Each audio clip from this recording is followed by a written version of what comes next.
perfect sound that moves us and elevates us. Experience what it sounds like when perfect sound is set free. Meet Sonos Ace.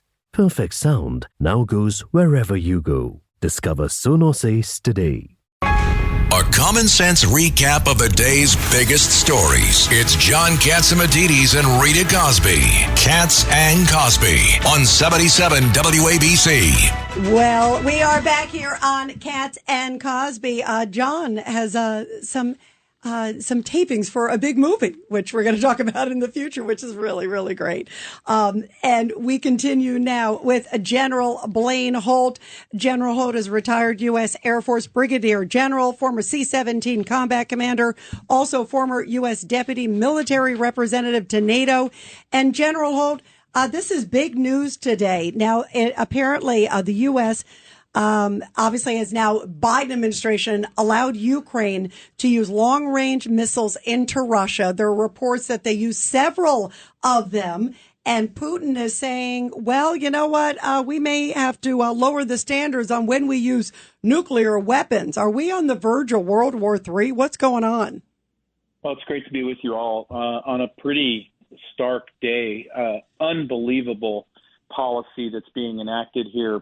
While Biden had promised Trump in the Oval Office, no less, that there would be a peaceful, smooth transition of power. Well, if loading President Trump up with a potential World War III and a war that has no reverse gear is smooth, I don't know. I don't know what rough would look like. And if you see the theme, it fits exactly what your last guest was talking about. All of this imperils us here at home much more so than before, because where we're at with this, Putin's argument is that you can't possibly want us to believe that Ukraine can use these missiles independently of the United States or NATO's help. And so therefore that pulls you into the war. You're a party to it. And we're going to revise our nuclear doctrine because we told you we would about 5 months ago if you did this. The problem is this. I don't think Putin wants a greater or wider war. He only has to make it 68 days to President Trump coming in to negotiate an end to this thing as well.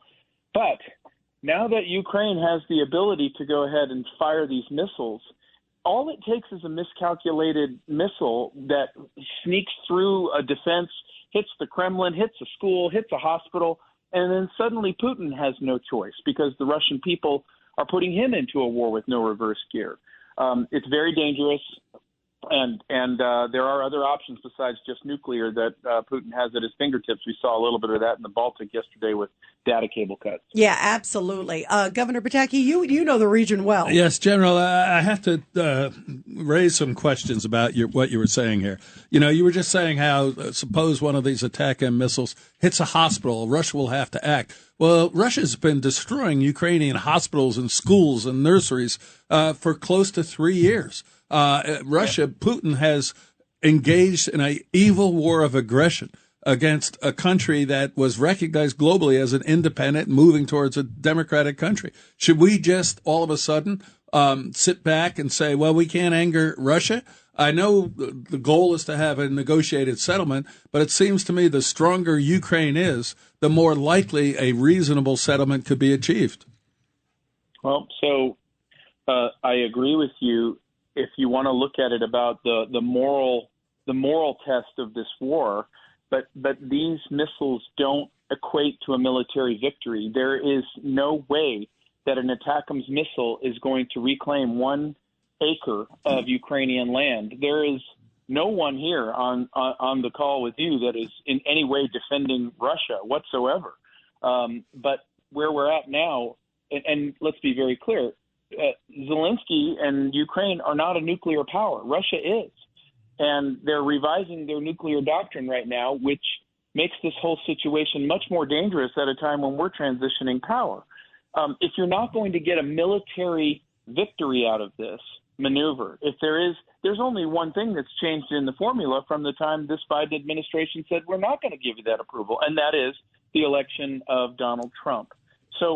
So if we're not getting a military advantage here, then why are we doing it? What's the point? Governor General, Pataki? I don't want to engage in a debate here. But first of all, things have changed. The appearance of 11 or 12,000 North Korean soldiers on the front lines in Europe against a European country is something that is a dramatic change for the worse. And by the way, they said they might even put 100,000 up to 100 at one and point. President Biden did nothing. We should have taken some action, whether it's enhanced sanctions or something. And instead, this is the justification. And yes, the ATACMS are not going to mean that Ukraine is all of a sudden going to win or capture Russian land, but it might mean that Russia is unable to take as much Ukrainian land as they've been trying to do. So I understand the risk, and obviously no one in their right mind wants a nuclear war or the United States more deeply involved.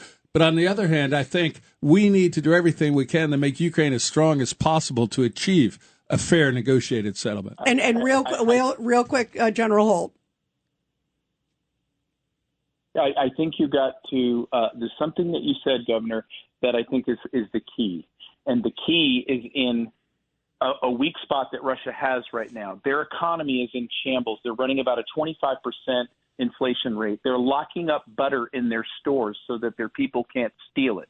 This is the place where a Trump administration is trying to come in and use non-military, demilitarized leverage to get a better deal. It's not that Russia gets to keep all of its land and its prizes militarily on the battlefield when they're showing a weak hand negotiation-wise, but no one in the West, period, has explored any of that with them. All they've done is thrown money and weapons, and the weapons have come in incremental fashion, not military fashion towards a victory. They never did that. Right, and that's the bottom line. 1960s. And that's the bottom line.